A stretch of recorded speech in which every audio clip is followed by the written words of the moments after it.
Hello friends, welcome to TC reviews. कैसे हो? I hope you all are well. तो आज की इस वीडियो में मैं लेकर आया हूँ सीबीएसई क्लास 10 टर्म 2 साइंस की बुक का review. This book is by Arihant publication. आज की इस वीडियो में मैं आपको इस बुक के कंटेंट से रूबरू कराऊंगा, बताऊंगा कि इस बुक के अंदर आपको क्या क्या मिलता है और कैसे कैसे मिलता है।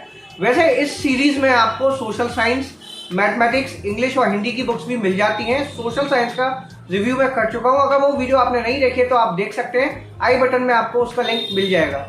आज की इस वीडियो में हम देखेंगे साइंस की बुक को, जानेंगे कि बुक आपकी कितनी मदद कर सकती है for your board examination. Exams आने वाले हैं, तो ऐसे में अब आपको एक ऐसी बुक की नीड है जो आपको क्वेश्चंस भी प्रोवाइड करे और एक रिवीजन के लिए हल्के फुल्के नोट्स या फिर थ्योरी भी प्रोवाइड करे। तो वीडियो को बिना देर के शुरू करते हैं, जानते हैं इस बुक के कंटेंट के बारे में। उससे पहले मैं आपको बताना चाहूंगा कि अगर आपको ये बुक यूजफुल लगे वीडियो देखने के बाद तो आप बाय कर सकते हैं। केवल 125 इस बुक की एमआरपी है। नीचे डिस्क्रिप्शन में बाय लिंक मौजूद है। तो वीडियो को फटाफट से शुरू करते हैं। तो दोस्तों, सबसे पहले हम देखते हैं इस बुक के टेबल ऑफ कंटेंट्स को, जानते हैं कि कौन कौन से वो 7 चैप्टर्स हैं जो आपको पढ़ने हैं फॉर टर्म 2 एग्जामिनेशन 2022। तो ये आ जाता है कंटेंट्स। ये 7 चैप्टर्स हैं। पहला है इसमें कार्बन एंड इट्स कंपाउंड्स, दूसरा है प्रोडक्ट क्लासिफिकेशन ऑफ एलिमेंट्स। ये दोनों ही केमिस्ट्री के पोर्शन के हैं। तीसरा चैप्टर जो आपको पढ़ना है फॉर टर्म 2 एग्जामिनेशन वो है how do organisms reproduce. Chapter 4 heredity and evolution. Chapter 5 electricity. Chapter 6 magnetic effects of electric current. और 7th अवर एनवायरनमेंट। जो चैप्टर 3rd, 4th और 7th है बायोलॉजी के सेक्शन के हैं, और जो चैप्टर 5 और चैप्टर 6 है वो फिजिक्स के पोर्शन के हैं। इसके साथ ही आपको इसमें 3 प्रैक्टिस पेपर्स मिलेंगे विद एक्सप्लेनेशन। तो एक चैप्टर को हम देखते हैं। उससे पहले ये सिलेबस आ जाता है। 40 मार्क्स का पेपर रहेगा आपका, 2 घंटे का ड्यूरेशन रहेगा एग्जाम का। किस पोर्शन से कितने मार्क्स के क्वेश्चंस बनेंगे वो यहाँ पे मेंशन्ड है। तो ये पहला चैप्टर है कार्बन एंड इट्स कंपाउंड्स। इसमें बहुत ही हल्की फुल्की थ्योरी मिलेगी आपको। अगर आपने एनसीईआरटी को सही से पढ़ लिया है तो हो सकता है कि ये थ्योरी आपके काम आ जाए, लेकिन अगर आपने एनसीईआरटी को या फिर इस चैप्टर को सही से पढ़ा ही नहीं है तो इस थ्योरी से आपका कुछ भला नहीं होने वाला, क्योंकि एक बहुत हल्का सा ओवरव्यू है इस चैप्टर का इस बुक में। फिर मैं आपको दूसरा चैप्टर दिखाता हूँ जो कि प्रोडक्ट क्लासिफिकेशन ऑफ एलिमेंट्स। इसमें भी आपको हल्की फुल्की थ्योरी मिलेगी। हम नोट्स कह सकते हैं, लेकिन कहीं ना कहीं कुछ टॉपिक्स मिस रहते हैं, इस वजह से मैं इसे प्रॉपर नोट्स भी नहीं बोल सकता। ये केवल और केवल रिवीजन पॉइंट्स हैं जो यहाँ पे थ्योरी फॉर्म में पेश किए गए। ये आपको एक प्रोडक्ट टेबल देखने को मिल जाएगी इस चैप्टर में।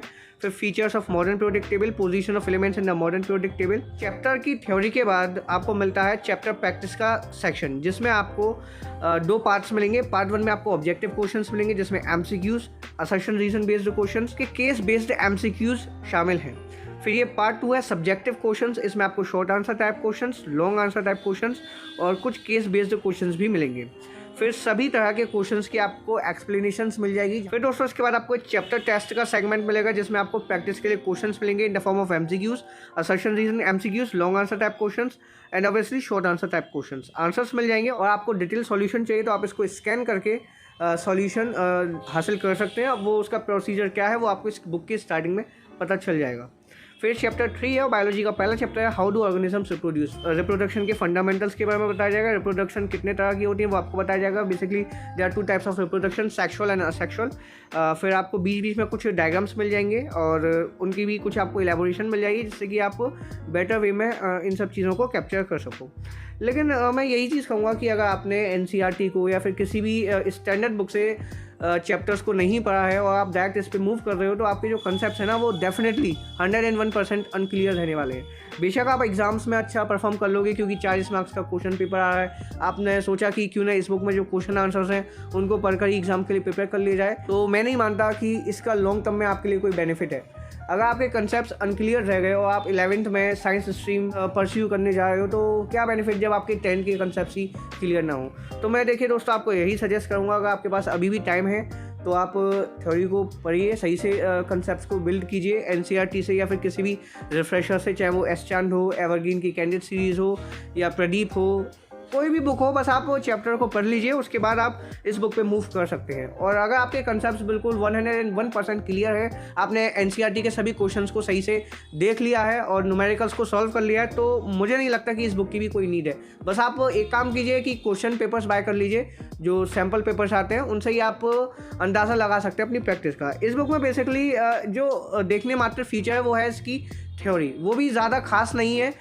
किसी किसी चैप्टर में तो वो थ्योरी मुझे नज़र नहीं आ रही, मुझे लगता है कि बस इन्होंने रिवीजन नोट्स प्रोवाइड कर दिए हैं। फिर ये हाउ डू ऑर्गेनिज्म रिप्रोड्यूस वाले चैप्टर के चैप्टर प्रैक्टिस का सेगमेंट मिलेगा। इसमें आपको ऑब्जेक्टिव क्वेश्चंस और assertion reason based questions, short answer type questions, case based questions, long answer type questions, ये सभी मिल जाते हैं। तो चैप्टर टेस्ट का सेगमेंट मिलेगा जिसमें आपको भरपूर मात्रा में क्वेश्चंस मिलेंगे प्रैक्टिस के लिए। 4th चैप्टर है इस बुक का heredity and evolution, overall biology का सेकंड है। फिर ये 5th चैप्टर है इलेक्ट्रिसिटी, फिजिक्स का पहला चैप्टर है। इसमें आपको ओम्स लॉ के बारे में बताया जाएगा, रेजिस्टेंस के बारे में बताया जाएगा।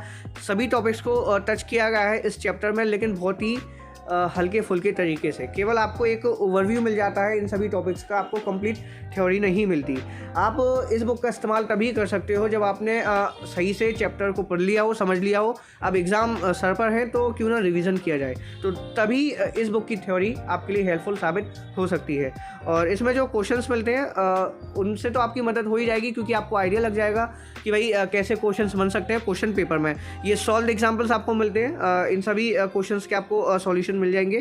काफ़ी बेटर वे में आप आइडिया लगा पाएंगे कि न्यूमेरिकल क्वेश्चंस कैसे बन सकते हैं फिजिक्स के पोर्शन से।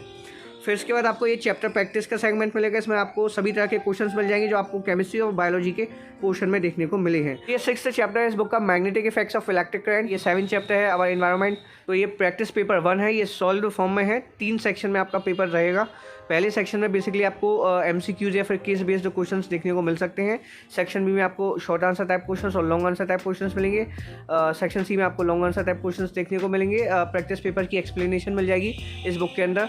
फिर ये प्रैक्टिस पेपर 2 है, ये भी अनसॉल्व फॉर्म में है। ये प्रैक्टिस पेपर 3 है, ये भी अनसॉल्व फॉर्म में है। तो ओवरऑल इस बुक के माध्यम से आप ये आइडिया लगा सकते हो कि कैसे आपको प्रिपेयर करना है फॉर टर्म 2 एग्जामिनेशन। तो all the best for exam. मुझे उम्मीद है कि आपको ये वीडियो देखने के बाद आइडिया लग गया होगा कि ये बुक कैसी रहती है। अगर आपको किसी भी तरह की मदद मिले तो प्लीज़ एक लाइक कर दीजिएगा। आपको कोई भी डाउट हो, कोई भी क्वेरी हो तो आप कमेंट सेक्शन में पूछ सकते हैं। मैं पूरी कोशिश करूँगा आपके सभी तरह के डाउट्स को सॉल्व करने की। तो फिलहाल इस वीडियो में इतना ही, मिलते हैं नेक्स्ट एपिसोड में। Thank you for watching this video.